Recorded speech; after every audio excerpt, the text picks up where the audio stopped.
The cold was a thief. It stole the feeling from Mia's fingertips first, then her ears, then the tip of her nose. It crept through the worn threads of her gray wool sweater, a garment that held more memories than warmth. The Los Angeles evening had a particular kind of chill in January, one that promised rain but never delivered, leaving the air sharp and brittle. She clutched the strap of her backpack, the thin canvas doing little to protect the heavy textbooks inside from digging into her shoulder. Another rejection email glowed on her phone screen.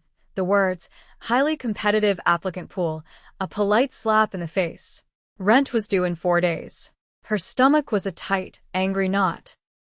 She was passing the small, brightly lit grocery store on the corner of her block, the automatic doors sighing open to release a man into the cold. He was tall, his frame outlined by a dark wool coat tailored with such precision it seemed carved from shadow. He held a single, overstuffed paper bag. Mia's gaze caught on it, not him. It was the kind of bag that held expensive, frivolous things: artisan bread, imported cheese, a bottle of wine that probably cost more than her utilities. Then she saw the strain, a dark, damp spot spreading near the bottom corner. A slow-motion disaster waiting to happen. She told herself to keep walking. It was not her problem. The world was full of people with problems, and tonight, she was the CEO of her own crisis. But her feet slowed. It was the way he held it, so carefully, as if its contents were precious. The bag gave a final, pathetic groan and ripped. Oranges, a carton of eggs, a box of fancy crackers, and a green-tinged bottle of olive oil tumbled onto the grimy sidewalk. They scattered like startled birds. The man froze for a fraction of a second, a statue of irritation. His posture was absolute stillness. Mia didn't think, she acted. It was the same instinct that made her check on the elderly woman next door, the one that had her volunteering at the campus food pantry despite having barely enough to feed herself. "I've got it," she said, her voice coming out thin in the cold air. She dropped to her knees, her jeans absorbing the damp chill of the concrete. Her numb fingers fumbled with a rolling orange, chasing it before it could find the gutter. He didn't answer. He simply bent down, his movements economical and deliberate. He moved like the space around him owed him deference. As he reached for the carton of eggs, miraculously intact, the cuff of his coat slid back. It revealed the edge of a crisp white shirt and a watch. It wasn't flashy, but the dark face and silver intricacies screamed money. It was more than a timepiece. It was a statement. Mia's own watch, a cheap plastic thing from a drugstore, had died 2 weeks ago. She gathered the crackers and the olive oil, her fingers brushing against his as they both reached for the bottle. His skin was cool, his hand steady and large. A jolt, small and unexpected, went through her. She pulled her hand back as if burned. She made the mistake of looking up then into his face. His features were sharp, all clean lines and elegant angles that seemed at odds with the gritty LA street. But it was his eyes that held her. They were dark, intelligent, and utterly devoid of warmth. They weren't just cold, they were assessing, calculating. He wasn't looking at a helpful stranger. He was analyzing a variable that had just entered his equation. "Thank you," he said. The words were quiet, but they carried a weight that filled the space between them. His voice was a low rumble, smooth and deep. Mia stacked the items into a fragile pile in her arms. "The bag's a lost cause." She glanced at the ripped paper, then back at him. "Do you live far? I can help you carry these." A flicker of something, surprise? Amusement, passed through his eyes. It was there and gone so fast she thought she'd imagined it. "That won't be necessary." "It's no problem," she insisted, already starting to stand. "I'm just heading home, around the corner." Before he could refuse again, a black sedan with tinted windows cruised slowly down the street. It was the kind of car that absorbed light, sleek and predatory. It slowed as it approached them. Mia felt a sudden, primal shift in the air. The temperature seemed to drop another 10 degrees.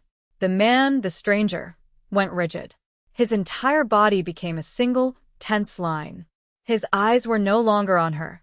They were fixed on the car, his gaze turning from cold to lethal. He moved faster than she could process. One of his hands shot out, not to take the groceries, but to grab the collar of her sweater. He pulled her down hard. "Get down," he commanded, the word a blade of sound. Her knees hit the pavement again, a sharp, stinging pain. His body was a wall in front of her, shielding her. The smell of his coat filled her senses, cedar and something else, something like cold smoke. The sedan's back window slid down. There was a glint of metal. A sound like a champagne cork popping, sharp and unnaturally loud, was followed by the crystalline shatter of the grocery store's front window behind them. Nia's breath hitched in her throat. That wasn't a cork. The sedan sped off, its tires squealing as it rounded the corner and vanished. The world went silent again, save for the distant wail of a siren that had nothing to do with them. The man did not move for a long moment. He remained over her, a solid, immovable presence. She could feel the warmth of his body, the hard muscle of his chest against her back. Her heart was a frantic drum against her ribs. Finally, he straightened up, pulling her to her feet with him. His grip on her sweater loosened, but didn't release. His eyes scanned the street, the rooftops, the alleyways. They were the eyes of a hunter. "Are you hurt?" he asked, his gaze finally returning to her. It was sharp, clinical. She shook her head, unable to find her voice. The scattered groceries, the broken bottle of olive oil spreading in a dark, viscous pool, seemed like a scene from another lifetime. "You saw the car," he stated. It wasn't a question. She nodded numbly. "You saw the man in the window." Another nod. Her mind was a slideshow of images, the glint of metal, the impassive face behind it, the spiderweb of cracks erupting in the glass. He looked at her, truly looked at her, and Nia felt pinned by his stare. He saw her worn sweater, her faded jeans, the terror blooming in her eyes that she was trying so desperately to conceal. He saw a complication, a loose end. "This is a problem," he said, more to himself than to her. He released her sweater, only to take her arm in a grip that was just as firm, just as non-negotiable. It wasn't brutal, but it was absolute. "I didn't see anything," she blurted out, the lie tasting like ash in her mouth. "I won't say anything. I promise." His lips curved into something that was not a smile. It was cold and devoid of humor. "I know." A different black car, this one an SUV, pulled up to the curb, materializing out of nowhere. The back door opened. "Where are we going?" Nia asked, her voice trembling. "You are coming with me," he said, his tone leaving no room for argument.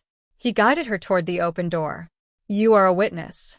That makes you my responsibility." She tried to pull back, a futile gesture.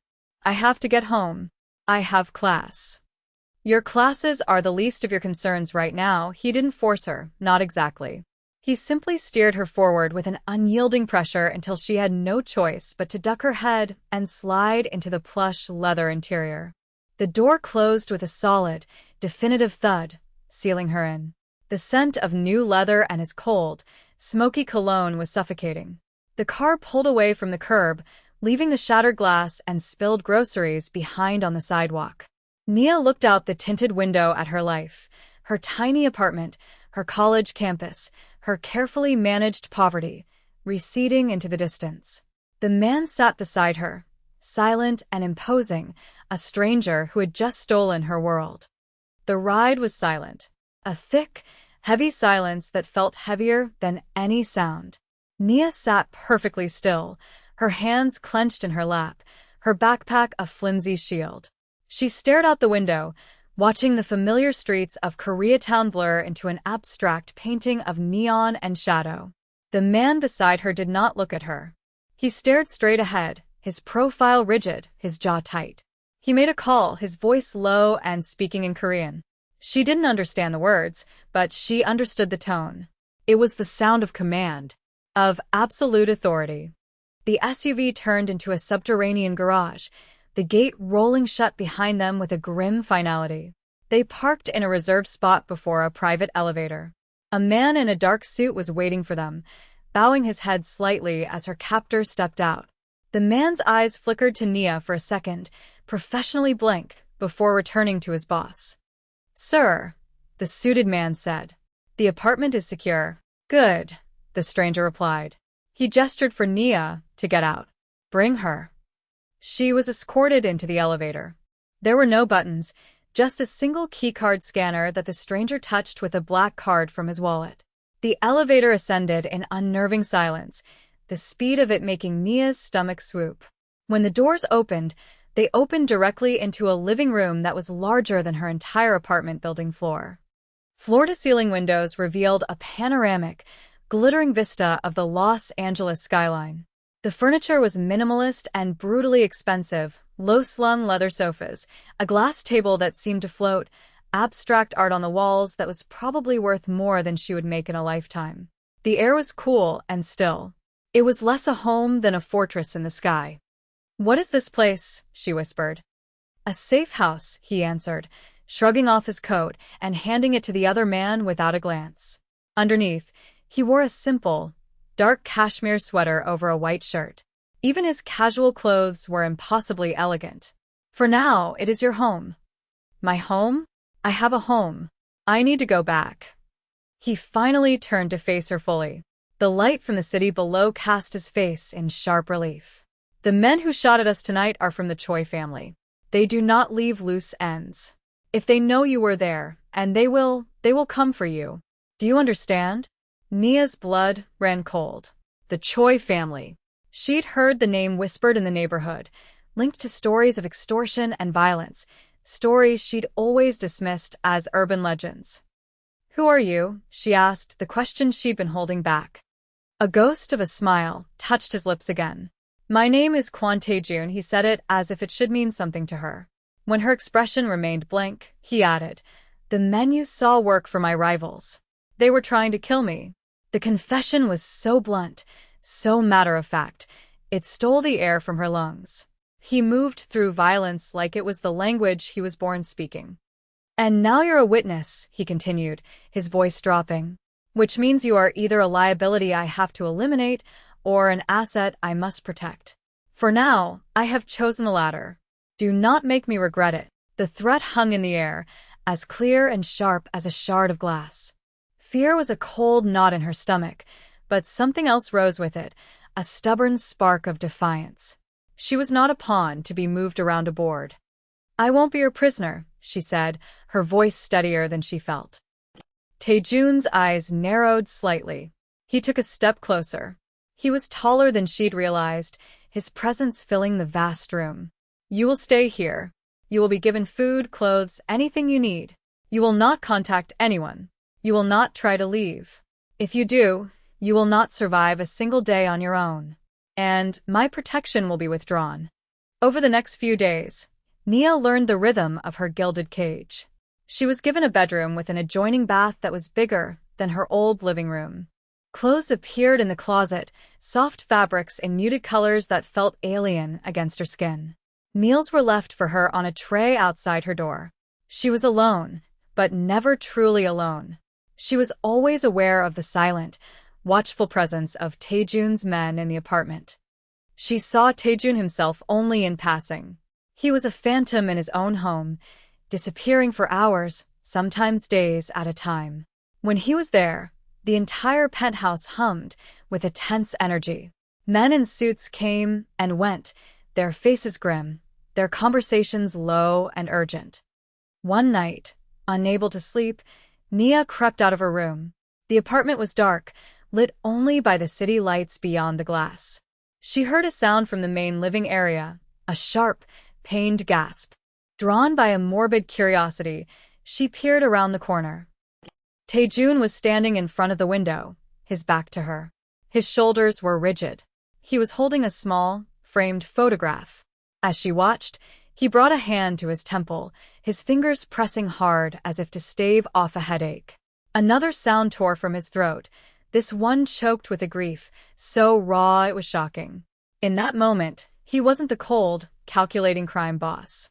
He was just a man, haunted by something in a small silver frame. He suddenly stiffened, sensing her presence.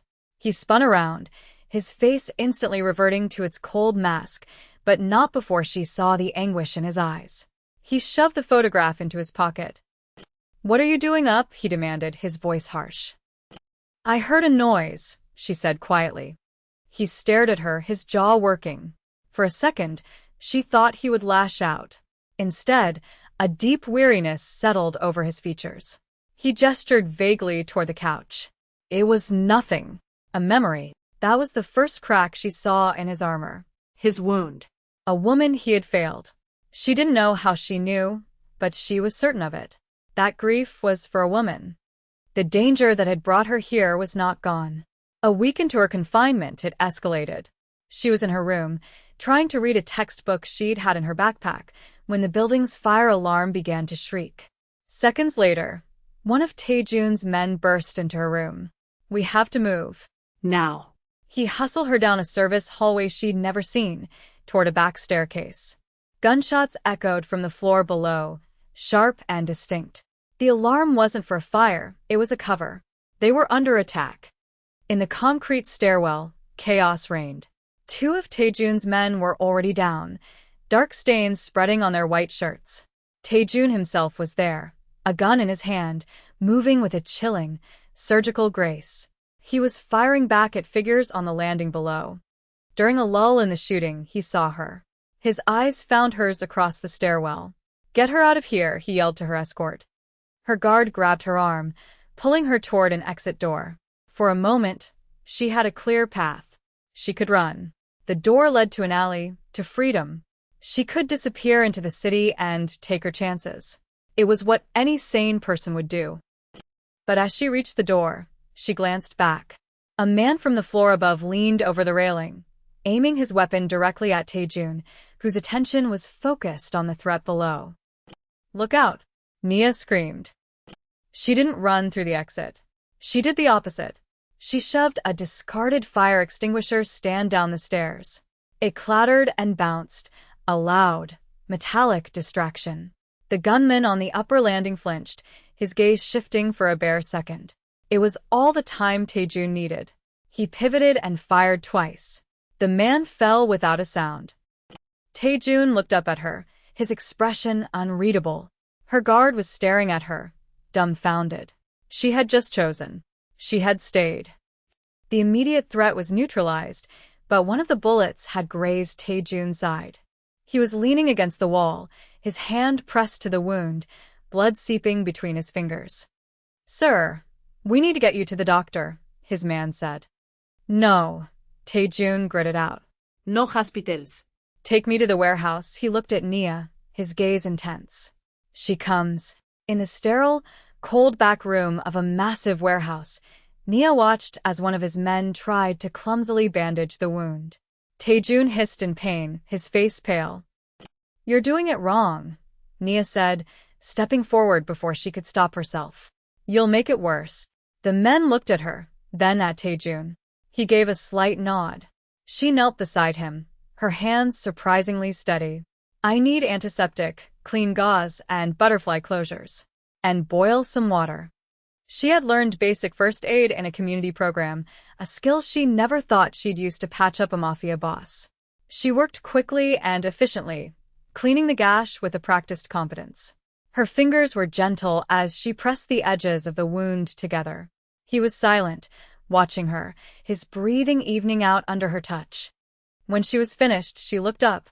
His face was inches from hers. The charged silence from the night they met returned, thicker this time, heavy with the scent of blood and antiseptic.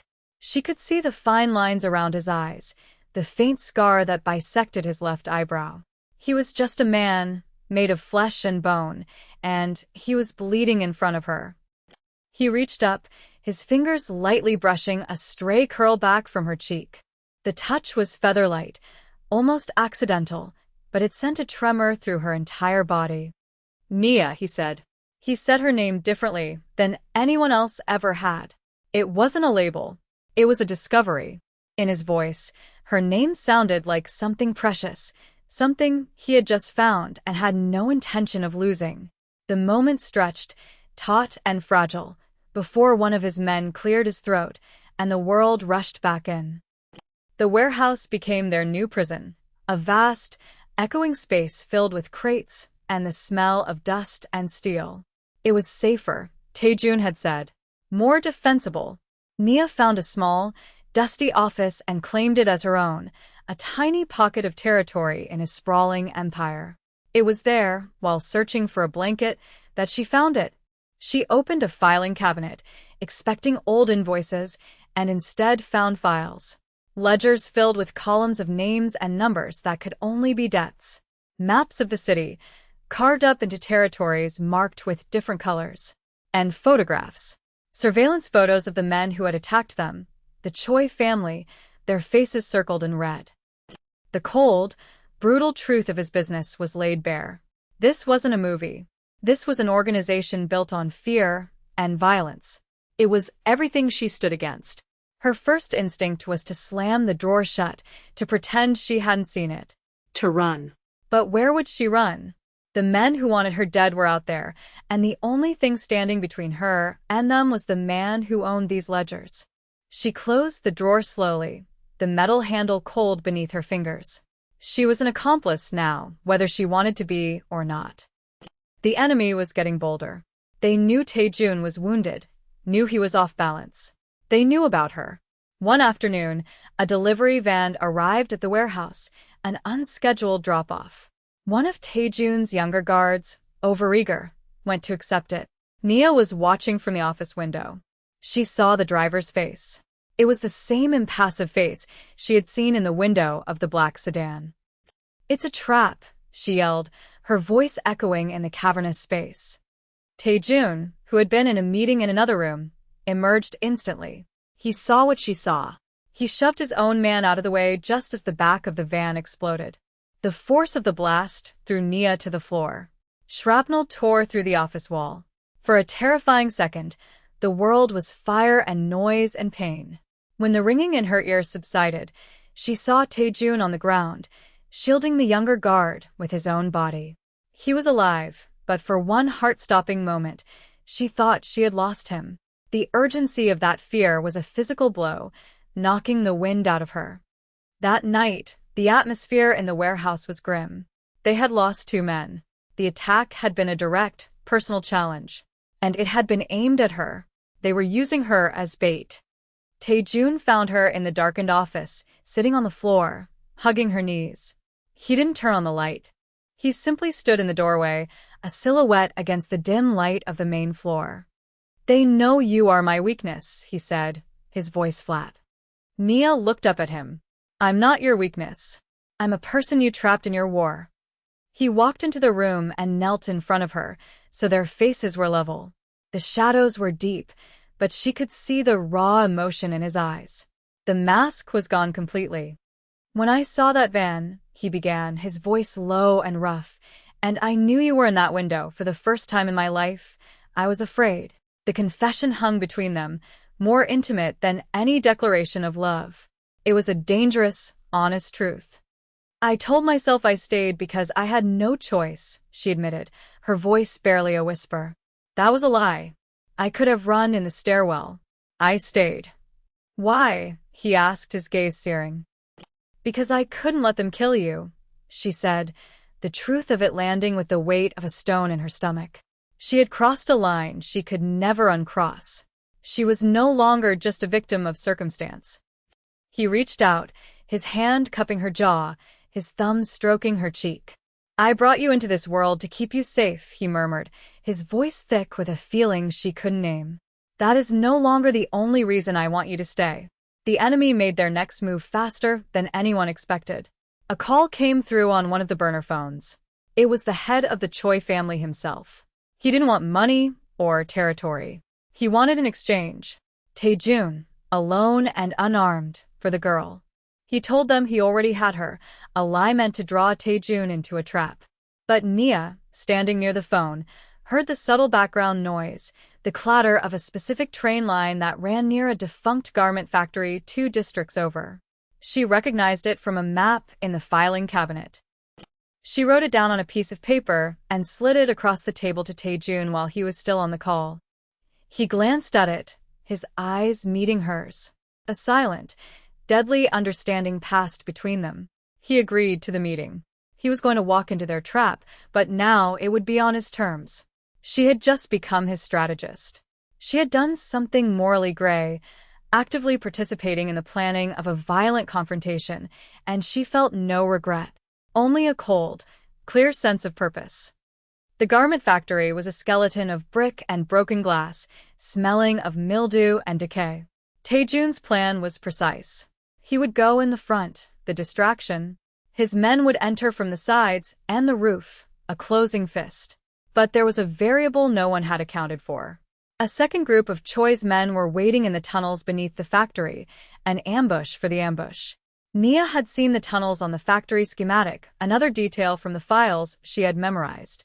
As Taejun's men moved into position, she grabbed one of the radios. "There are tunnels," she said, her voice clear and calm. "They're coming from underground." The lieutenant on the other end was confused. "Who is this?"